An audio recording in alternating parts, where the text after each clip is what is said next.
The Queen movie review.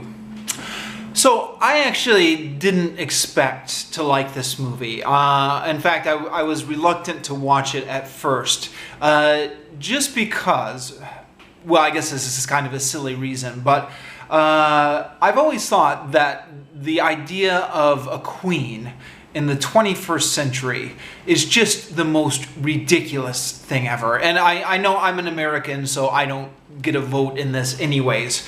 But yeah, it just boggles my mind that England still has a queen in the 21st century. Like, what are you doing, England? You don't need her anymore. Get rid of her. It's a modern world. But so when this movie came out, I thought, geez, a movie about the Queen. Like, who needs to see that? But it got very good reviews. It was recommended to me by a number of people, and I ended up seeing it eventually. And yeah, I mean, this movie is entertaining.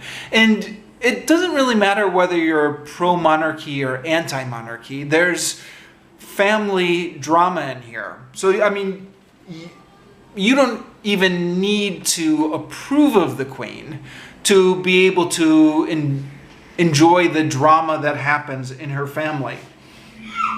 And you know, I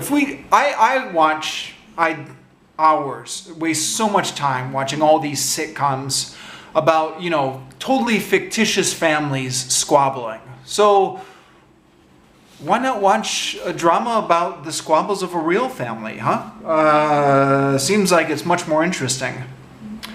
Now, although the movie is entitled The Queen, it focuses also on Tony Blair. In fact, arguably, the film is just as much about Tony Blair as it is about the Queen, although it's called The Queen. And I actually learned a few things from it about the royal family. For example, this is a little bit embarrassing to admit in retrospect, but I didn't know the Queen was married. Because you never hear about. I just assumed if she was married, there would be a king. But there's not a king, there's a prince consort, Prince Philip.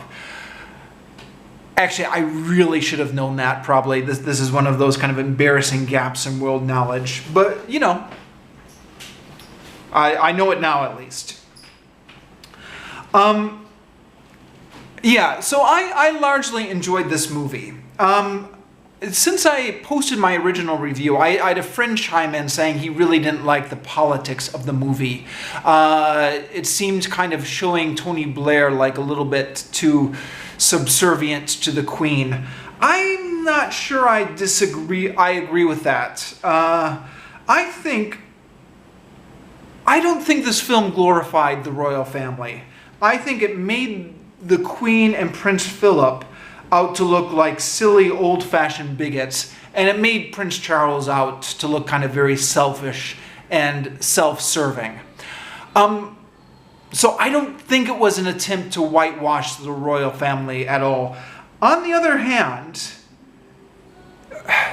Blair did have kind of a character arc in this movie, where he starts out as a modernizer, but then by the end of the movie, does seem to have kind of more of an appreciation for the Queen, almost moving to a royalist position.